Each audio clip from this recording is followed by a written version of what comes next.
முஸ்லிம் சபதி. அது மாதிரி இன்னொரு கேள்வி என்னன்னா, இப்போ நம்ம வெப்பமும் குளிரும் ஏசி போட்டாலோ ஹீட்டர் போட்டாலோ நம்ம அனுபவிக்கிறது, அது நம்ம இந்திரியங்கள் அனுபவிக்குதா இல்ல நம்ம நான்ங்கிற இது அனுபவிக்குதா, நம்மளோட ஆத்மா அனுபவிக்குதா இல்ல அது வந்து உடம்பு மட்டும் அனுபவிக்குதா? ஏன்னா நம்ம கண் வந்து ஒரு மீடியம் தான். அது கண் வழியா நமக்கு ஒளியை வந்து நமக்கு கொடுத்து ஒரு ஒரு பார்வையும் நமக்கு தெரியுது. இந்த பார்வை கிடைக்கிறது வந்து நான்ங்கிற இதுக்கு கண்ணுக்கு கிடையாது.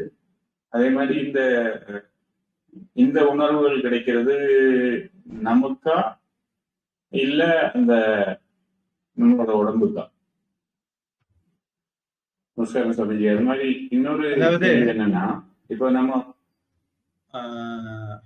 ஒரு பெரிய விளையாட்டு மாயை மூலமாக பகவான் விளையாடிட்டு இருக்காரு. ஒரு பெரிய கன்ஃபியூஷனை பண்ணி வச்சிருக்காரு.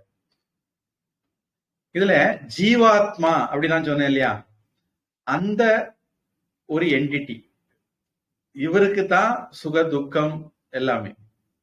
அந்த என்டிட்டி உண்மையானு கேட்டா இல்ல. இப்போ வெத்திலையில சுண்ணாம்பு தடவி பாக்கும் போட்ட உடனே பச்சை வெத்தில செவந்துருது.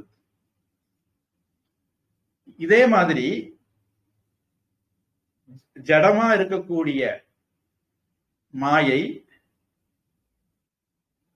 அல்லது உலகம் அல்லது பிரகிருதி, இப்படி பல வார்த்தைகள் பல சந்தர்ப்பங்களை சொல்லுவோம். இந்த ஜீவாத்மாவுடைய இந்திரியங்கள் ஜடம், கர்மேந்திரியங்கள் ஞானேந்திரியங்கள் ரெண்டுமே ஜடம். பொதுவாக ஞானேந்திரியங்கள் தான் அறிகிறதுனால தான் அனுபவம் வர்றது மாதிரி ஒரு ஃபீலிங் வருது. அது மாதிரி பிராணன், இது ஒரு இயக்க சக்தி. இது எதுக்குமே அறியக்கூடிய சக்தி கிடையாது. ஆனா இந்த காம்பினேஷன் ஒரு வேலை பண்ணுது. ஒரு சின்ன உதாரணத்துல இருந்தா, நம்ம முன்னாடி இருக்கக்கூடிய ஸ்கிரீன், நம்ம முன்னாடி இருக்கக்கூடிய ஸ்கிரீனுக்கு வந்து வெறுமனே அது பிளாங்கா தான் இருக்கு. ஆனா அதுல ஒரு சாப்ட்வேர் போட்ட உடனே அதுல நிறைய விஷயங்களை நம்ம பார்க்க முடியுது.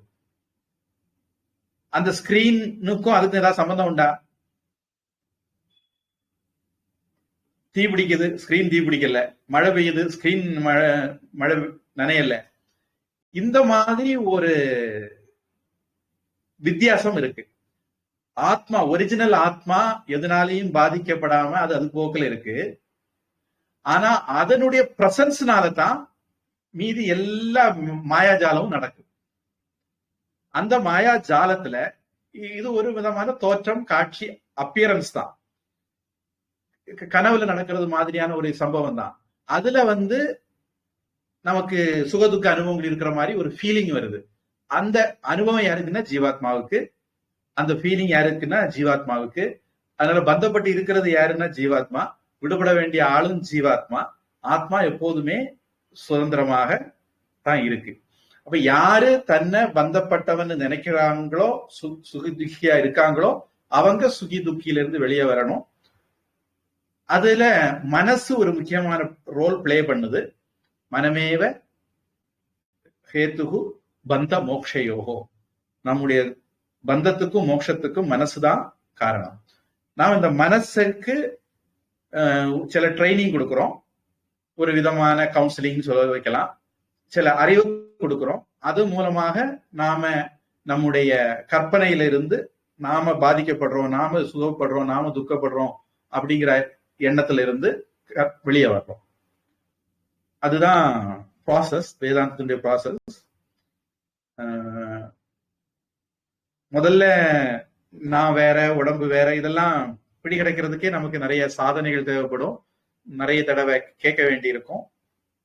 ஆனாலும் விஷயம் இது அப்படிங்கிறதுக்காக வேண்டி அதை சொன்னேன். ப்ராசஸ் பெரிய ப்ராசஸ் தான். நான்